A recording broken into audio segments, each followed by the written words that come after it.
আগের পর্বে ঘুরে দেখেছিলাম মুকুটমণিপুর। সেই পর্ব মিস করে গেলে ডেসক্রিপশন বক্সে থাকা লিঙ্কে ক্লিক করে দেখে নিতে পারেন।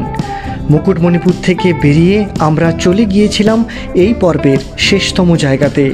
এই পর্ব দিয়েই শেষ হবে সবুজ দ্বীপ ও তার আশেপাশে চলা সিরিজটি।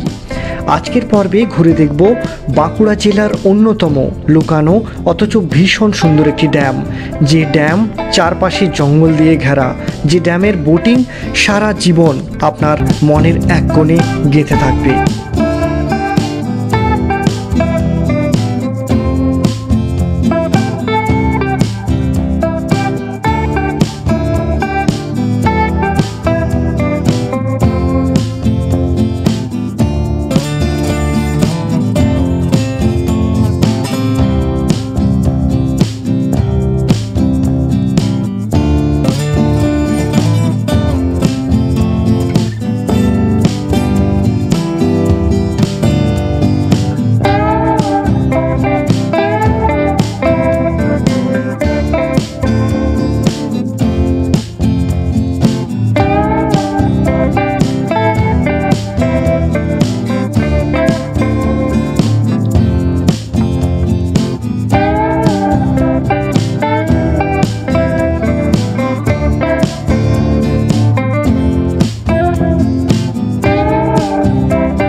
এই মুহূর্তে এসে পৌঁছালাম তালবেড়িয়া ড্যাম।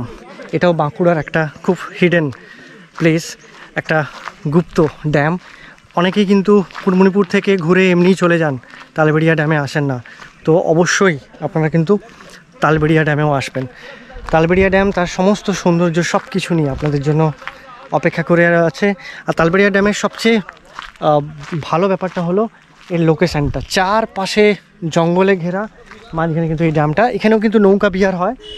এই যে নিচে নৌকাগুলো দেখছেন, এই পুরোটা ঘুরিয়ে দেখাবে একটা টাকার বিনিময়ে। আমরা কথা বলবো যদি আমরা এখানে বোটিং করতে পারি। আর ট্যুরিস্ট এসছে, খুবই কম সংখ্যক ট্যুরিস্ট কিন্তু এখানে এসেছে। আর এই যে এটাই হচ্ছে সেই আইকনিক জায়গা, যার অনেক ছবি কিন্তু আপনারা দেখেছেন।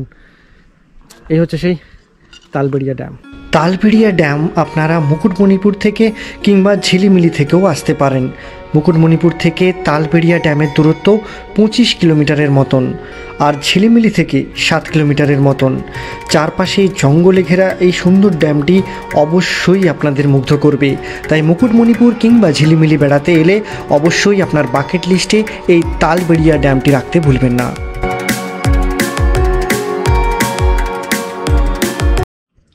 অসাধারণ ভিউ, একবার সামনেটা আপনারা দেখুন। এটা হচ্ছে তালবেড়িয়া ড্যাম। এখন বৃষ্টি অনেক দিন হয়নি বলে জল কিন্তু কম আছে, বাট বর্ষার সময় কিন্তু প্রচুর জল হয় আর প্রচুর লোকও আসেন। শীতকালে এই জায়গাতে পিকনিকও হয়। সুতরাং আজকে যখন আমরা এসেছি সবে দুটো গাড়ি দেখলাম, টুরিস্ট এসেছিলো, তারা আবার বেরিয়ে যাচ্ছে আর আমরাই রয়েছি। ওখানে আমার বন্ধুরা বোটিং এর জন্য কথা বলছে। যদি হয় আমরা এই যে বোটগুলো দেখা যাচ্ছে, এই বোটগুলো করে কিন্তু এই পাশ দিয়ে এক চক্কর লাগিয়ে আসবে আর কি। সে বোটিংয়ের দৃশ্যও দেখাবো যদি বোটিং আমরা করতে পারি। অসাধারণ ভিউ, ওপাশে পুরোটা জঙ্গল আর মাঝখানে এই ড্যাম।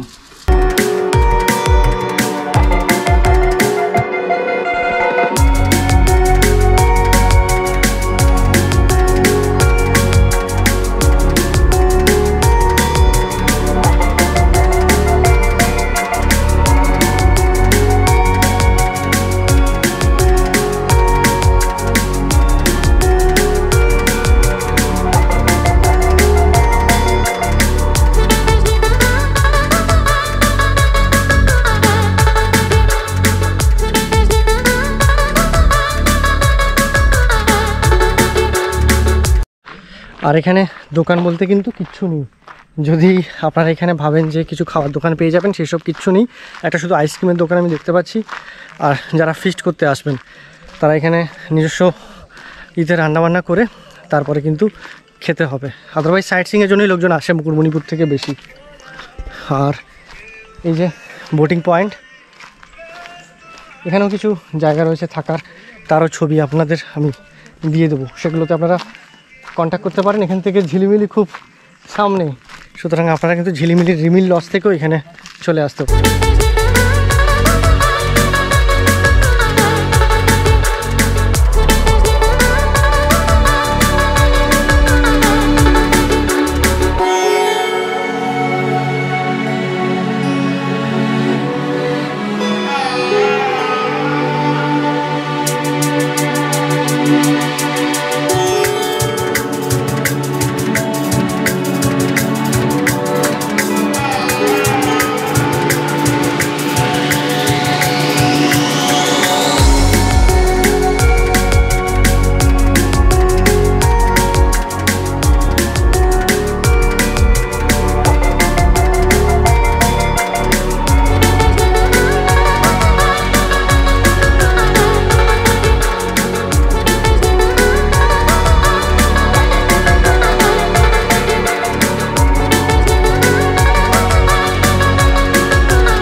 অবশেষে তালবেড়িয়া বোটিং সম্পূর্ণ হলো আমাদের।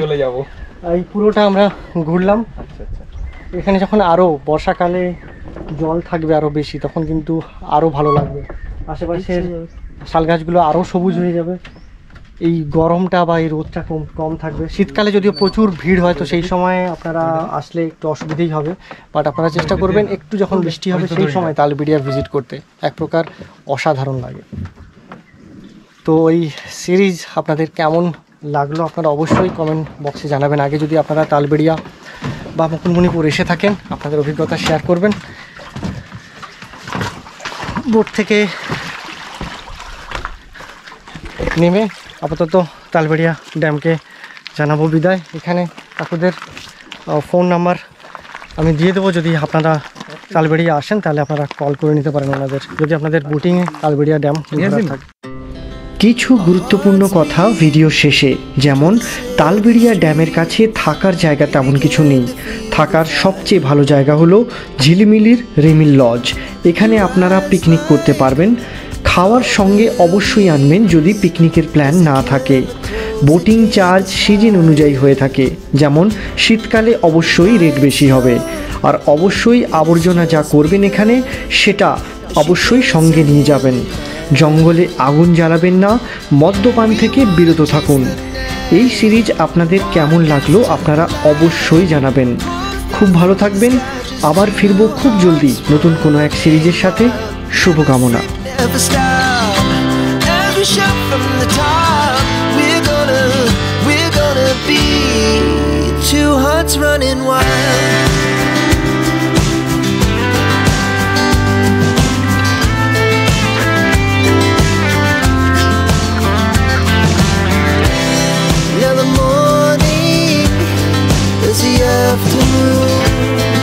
We lay awake in bed,